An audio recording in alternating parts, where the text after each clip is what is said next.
Boy, it's been an interesting last couple of days to be an Auburn fan. You've had some ups and some downs and some things you weren't quite sure about. He is Zach Blackerby. I'm Brad Law, and we thank you for watching Village Vice. Zach, the weekend started Friday. Like since we were last with our Vice squad, our Vicers. Yes. With a little exciting recruiting news as Cam Coleman flips to the Auburn Tigers. There's been a lot of reaction already about this, and understandably so, but we got to talk about it. It's expected or not, it's massive news. It is, and we've been waiting for this for a long time. In fact, the Auburn side of it, as soon as he shocked everybody by committing to Texas A&M on July 4th, everyone's like, well, what?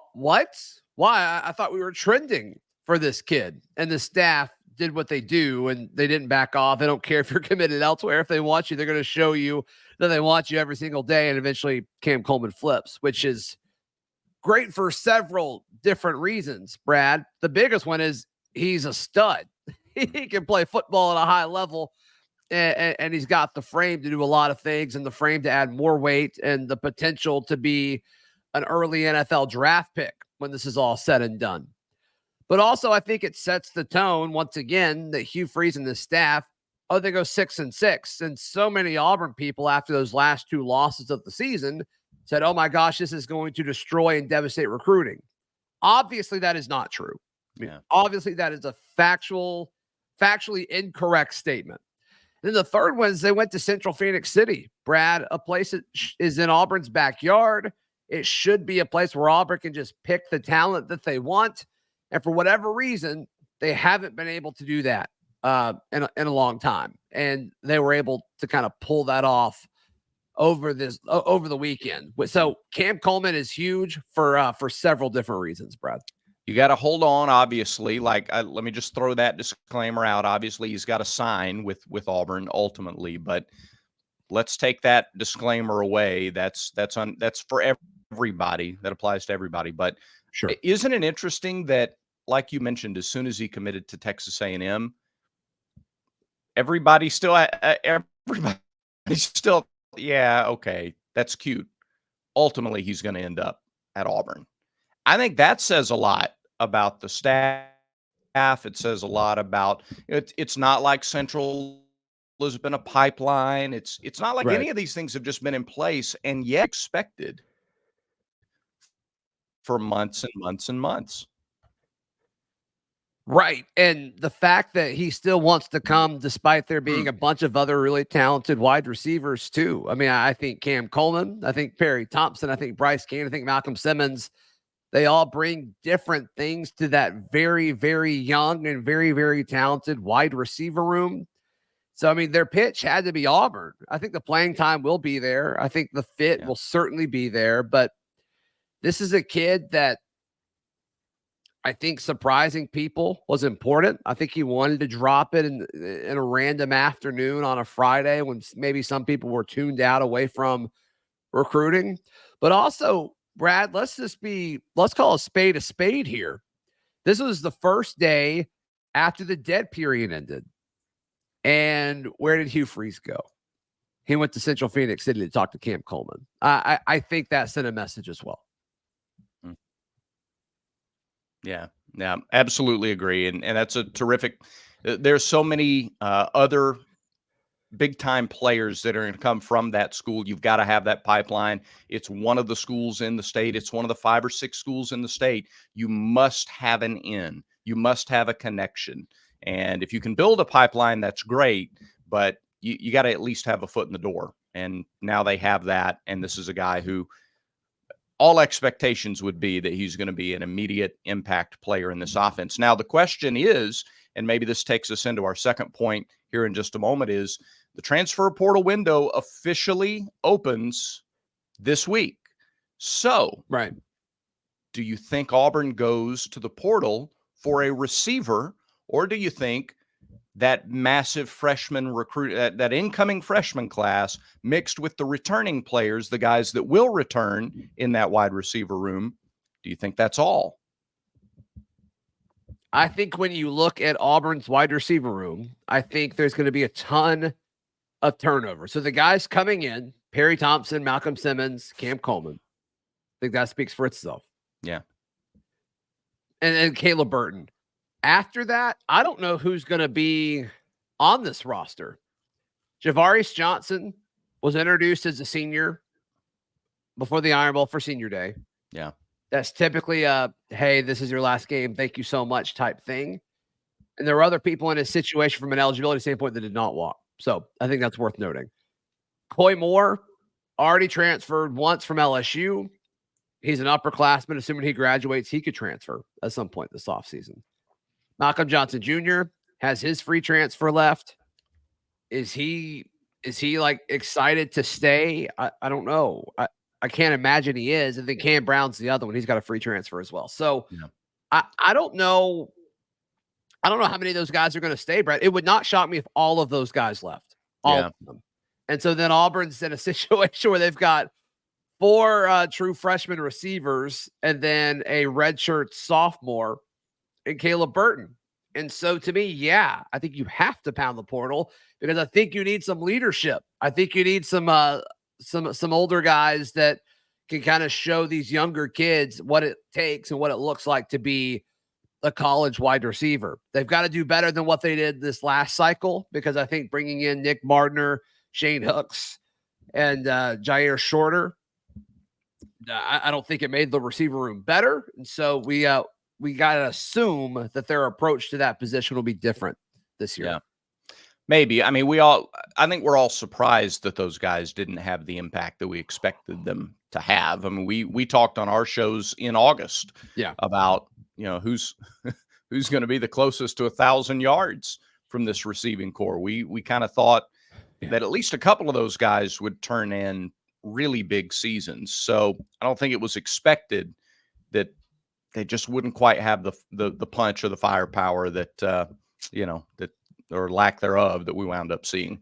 Yeah, and I think Hooks was the biggest shock to me. I thought his tape and his game would translate the most from the level of Jackson State to Auburn, just because he was so dynamic and explosive. Jair Shorter, this is all in hindsight now. Yeah. There's a lot of concern on his leg from an injury standpoint, and it took Auburn a long time to offer. It's not like they were like eager to add Jair Shorter. And so I think that's something that we should have looked back on in that time and been like, okay, why aren't they sprinting to this kid? So it makes sense now. The Nick Mardner, I mean, it's not like Nick Mardner was an elite receiver anywhere else that he's been. It was kind of odd and funny in hindsight that we kind of expected him to take that step here. Yeah. But still thankful that they all spent their last year of eligibility at Auburn. So. No, listen, there are a lot worse places for them to be too than right. as a wide receiver on the Auburn football team if you got 1 year left to do it. And that's a selling point too. Now the question is, what formula do you use if you're looking to get a transfer wide receiver? If you're looking to get one, what's the formula? Because you did. I don't want to disparage the guys, but you do feel like you got a little burned because you just didn't get the production that you wanted from those guys. So if you bring in a top performing receiver from a lower division of football, it's not like you automatically slide in and go, well, all right, based on last year, this guy's going to give you the productivity that you want. Yeah. You're going into it a little bit blind again from the portal perspective in the receiver room. Brad, I want to play a game with you. I didn't tell you I was going to do this, but I want to play a game with you regarding the portal as far as who stays and who goes and the speculation around that in just a moment. I'll play two in just a moment. But look, if you found $100 bill on the ground, you wouldn't just walk past it. You'd pick it up. Sure, I would. You'd pick it up. So don't pass on the easy cash at MyBookie. They've got the biggest selection of odds and contests to fill your sports betting needs anytime and anywhere. All you need to do is head over to mybookie.ag and use promo code NEXTROUND and claim your deposit match redeemable up to $1,000. They just don't want you to leave money on the table, and I respect them for that. Again, the promo code is NEXTROUND to claim your bonus. Experience the thrill of sports betting right from the comfort of your home. Bet anything, anytime, anywhere with MyBookie. Brad, We all like different foods at different temperatures, right? I don't think there's any question about Sure. that, unless you're my 3-year-old who wants everything ice cold. Doesn't matter what it is, she wants it cold. We're not like that. We're adults. We're sophisticated human beings. Yeah. I'm going to go through a few names and I'll share a food. The colder the food is, the more I think they're chilling, the more I think they're going to stay. Got it. If it's a cup of fresh coffee or some hot chocolate, they may be out of here, right? Okay. So let's roll with Brian Batty. I think he's an interesting one who should be able to grad transfer if he wants to. And we've talked about this before, Brad, with this running back room. Is it going to look the same next year as it did this year? I think that's one of the buy sells that we talked about on Friday. I bought it that it would say the same. I forgot what your answer was. We disagreed on almost everything on Friday. Did we disagree on that? Yeah, we did, because I think it will look different. I don't know how, but I think change is inevitable, and it's very hard to imagine that room staying exactly the same. Yeah, I think Batty stays, but it would totally make sense for him to get more playing time somewhere else. So I'm trying to think of I'm going to go with a taco. It's like kind of warm, but it's not like known for being hot. You know what I'm saying? But I think he's right on the cusp of is he going to leave or is he going to stay? Brian is a really interesting one. If I set his over under, do you think he got 50 carries this year? Do you think he got less, or do you think he got more? Do you know off the top of your head? I don't know on the top of my head. Okay. Man, I would say he did not get 50 carries. Yeah. He got 51. Okay. 51 for 227 yards and 1 touchdown. He had 7 catches for 52 yards. So 58 touches, 279 total yards. And then, 24 kickoff returns for 562 total yards. So, you're looking at 900 yards of or total yards for Brian Batty this year. Yeah. Definitely the role as kick returner. You would think he's Auburn's primary kick returner, looking ahead to 2024. And then it's just a matter of what are you looking for? How can you get better? Where do you feel like you can fit in? Do you need more carries? Do you need a bigger role in the running back room than that? Or are you content to be the primary kick returner and an alternate running back in an offense that you would think would be more productive next year and faster? And it's a very good question. He's one of the more interesting ones to watch for sure, but his role this year was probably a little bit bigger than people expected.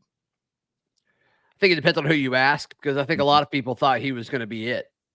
So I don't know. I'm not sure. I think his path to the NFL, Brad, is through special teams. Yeah. And I think he has that opportunity here.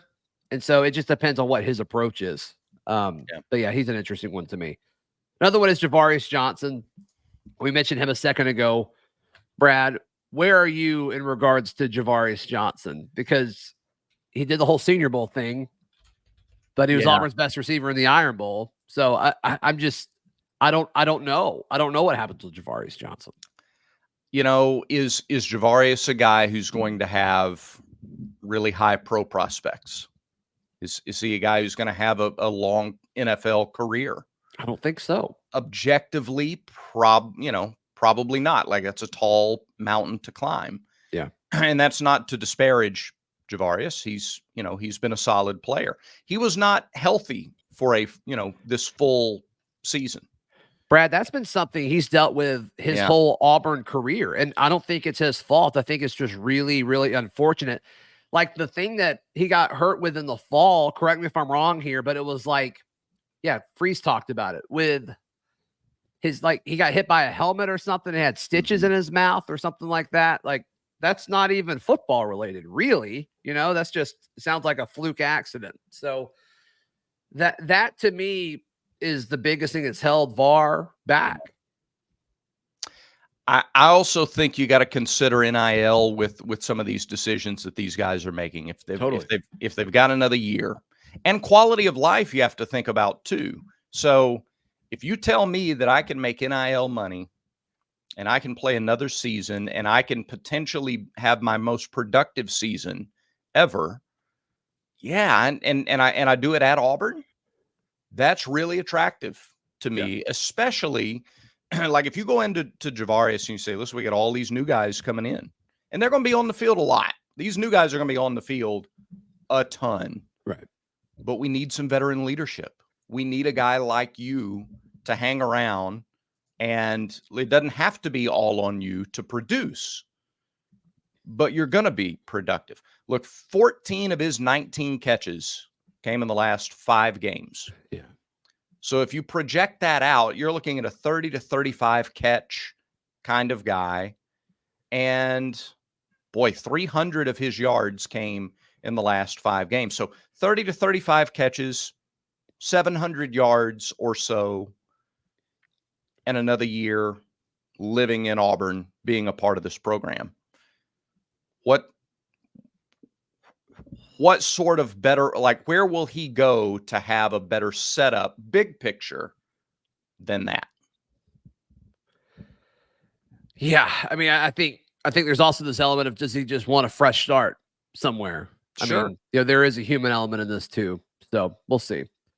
Last one, and then we'll kind of zoom out. Jeremiah Wright is another interesting one because I don't know if Jeremiah Wright's going to be a starter at Auburn again, but I think he makes the roster better. I mean, if he's your 6th or 7th best offensive lineman, I'm okay with that, especially when you look at it through the lens that he maybe was Auburn's best offensive lineman two years ago. Yeah. Which just says so much about what the staff has done at that position group. But I think Jeremiah Wright's a good guy to have on this roster. I think he's a great guy for depth. I imagine he makes practices more competitive. Mm-hmm. I would love for Jeremiah Wright to stay, but I wouldn't be shocked if he left, because look, also, I think there's the angle of he may be a little upset with how Auburn handled him. They changed his position like 10 times. I'm sure that hindered some sort of level of development. So I'm curious to see what Jeremiah Wright does over the next week or so.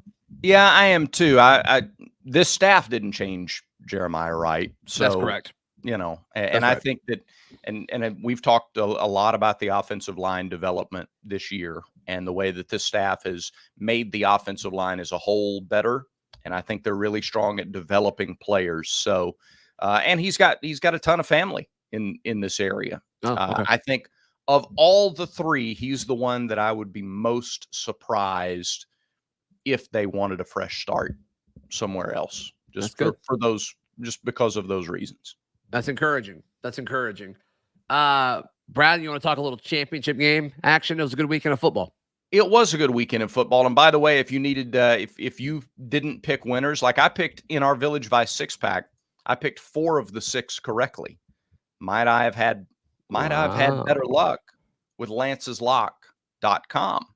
Perhaps. I know right now they've got your picks for college football, bowl season, and Lance's Lock. Those go together like peanut butter and jelly, my friend. They've got monthly packages, annual packages, college football, NFL, college basketball, now gearing up into conference play for a lot of these leagues. You need lanceslock.com. Again, Lance's Lock, a proud partner with Village Vice. So I called SMU's win over Tulane. Okay. I'm glad we talked about that game. Yeah, I'm really glad. That's all we're going to talk about. Although, I mean, there are a lot of people trying to make a case for SMU to make a New Year's 6 bowl now. Yeah. I don't think they should over Liberty. Liberty went undefeated. You go undefeated, what else can you do? Tulane lost. Liberty's the highest ranked group of 5. They went undefeated. They should go. I thought we both, I think, thought Washington would beat Oregon, right? Yeah, especially looking at like the 9-point spread or whatever. That was ridiculous. Oregon and like a 9-point favorite. How did that ever get to that point? That's a really good question. Other than it was just trendy over the last month to pick against Washington, to think that Washington couldn't do it again. Yeah. So I had UNLV beating Boise. Man, Brian Harson's going to take over such a talented Boise team. Just trying you want me to chime in? You want me to chime in on that, or are we good? You can or not. It's fine. Florida State over Louisville. I think we both had. Did we both take Florida State? We did. Yeah. Okay. Yeah. They should be in, by the way. You go undefeated, you're a conference champion. You should be in the playoff. Sure. And then you thought Alabama would win. Kudos to you. You had Alabama winning the SEC championship. I did not. So now the big question is, does an SEC team get left out of the playoff?